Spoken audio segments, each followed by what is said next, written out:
Hey everyone, welcome back to my channel. I'm so happy you're here. In my previous video, we explored the beautiful city of Udaipur. If you haven't watched it yet, make sure to check it out. The link is in the description below. In this video, we'll be covering 4 incredible temples over the next 2 days: Dwarkadish Temple, Bet Dwarka, Nageshwar Jyotirling, and the iconic Somnath Temple.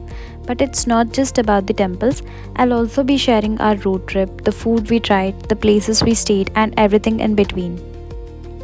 On April 15th, we left Udaipur and drove to Ahmedabad, where we halted for the night.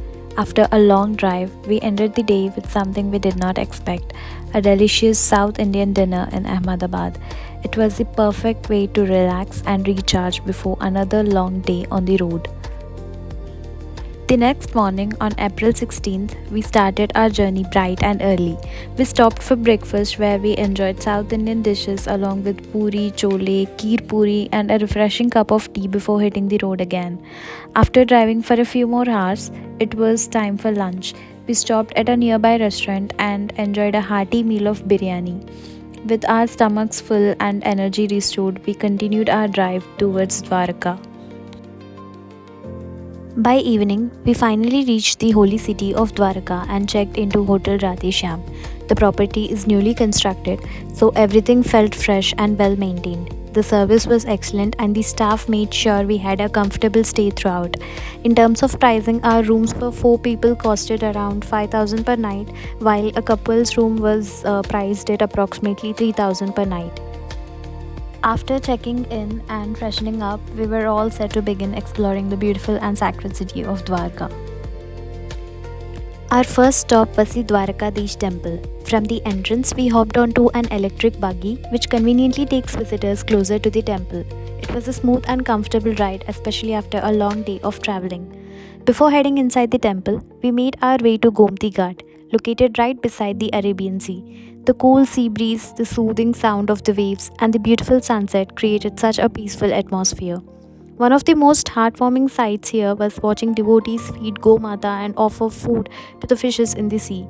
The entire ghat was full of life with devotees, birds, local vendors, and plenty of small shops selling souvenirs, religious items, and local handicrafts. It was a wonderful place to simply walk around and soak in the spiritual vibe. According to the Mahabharata and other Hindu scriptures, Lord Krishna established his kingdom in Dwarka after leaving Mathura. It is believed that after his departure from the earthly world, the ancient city was submerged beneath the Arabian Sea. What's even more fascinating is that marine archaeological explorations have uncovered submerged structures off the coast of present day Dwarka, adding an intriguing historical dimension to this timeless legend. Before entering the temple, it is important to know that mobile phones are not allowed inside the Dwarkadish temple. There are several shops near the entrance where you can safely deposit your phone and footwear for a nominal charge.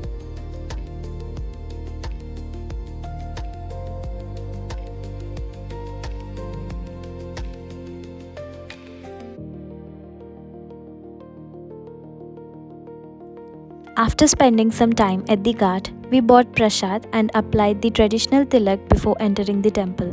I even got Radhe Krishna Radhe written on my forehead, just like many other devotees, which made the experience feel even more special.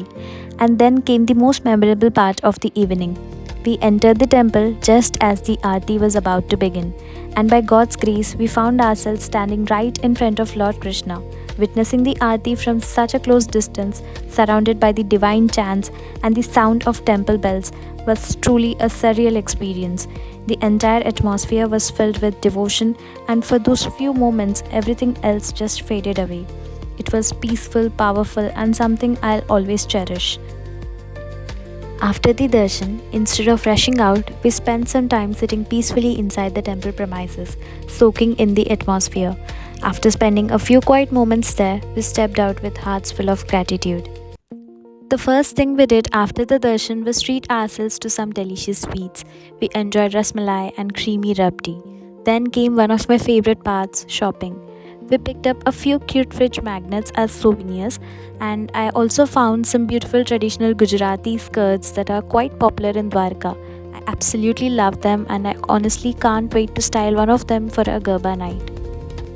We spent quite some time exploring the local shops and picking up little memories to take back home. To wrap up the day, we headed to a popular restaurant for dinner. The place had such a lively atmosphere with a beautiful vintage charm. We tried the traditional Gujarati thali. While the ambience and overall vibe were amazing, the food itself was just okay. Not bad, but not something that really stood out. With our hearts full, shopping bags in hand, and the blessings of Lord Krishna, we returned to our hotel for the night, excited for another day of exploring.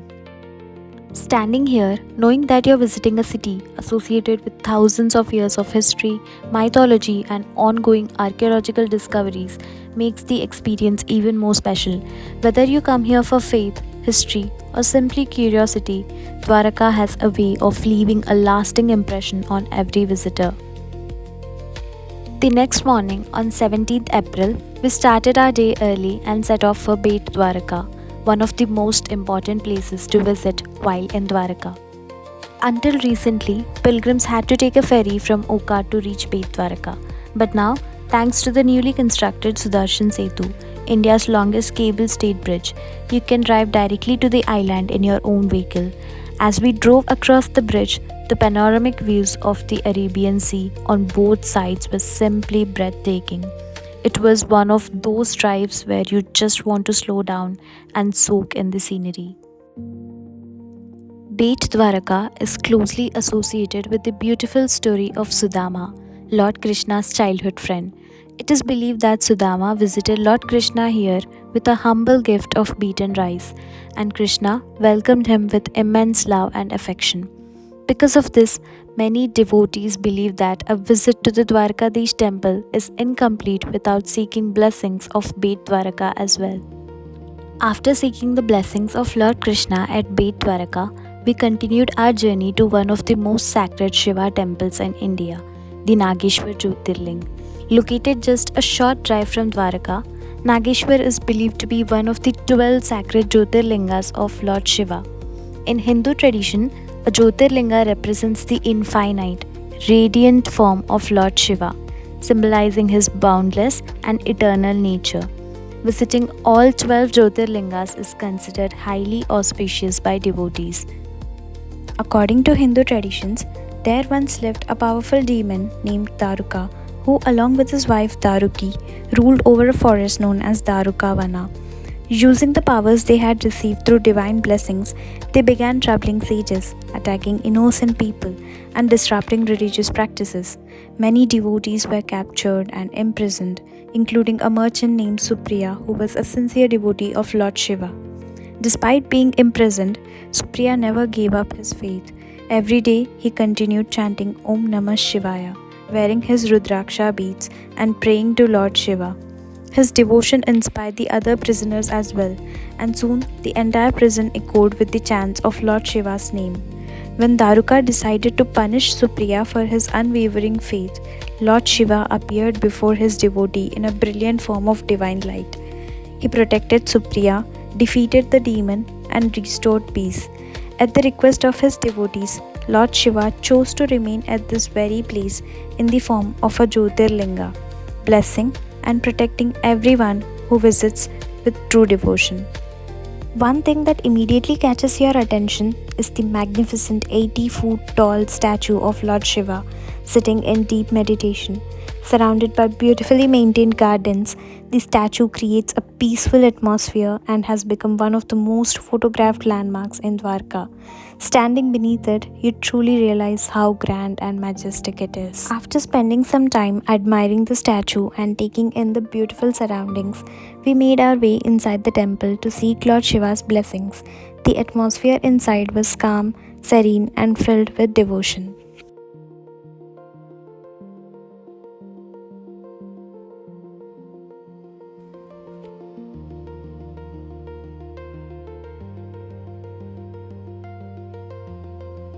After seeking Lord Shiva's blessings at the Nageshwar Jyotirling, we continued our journey towards the magnificent Somnath temple.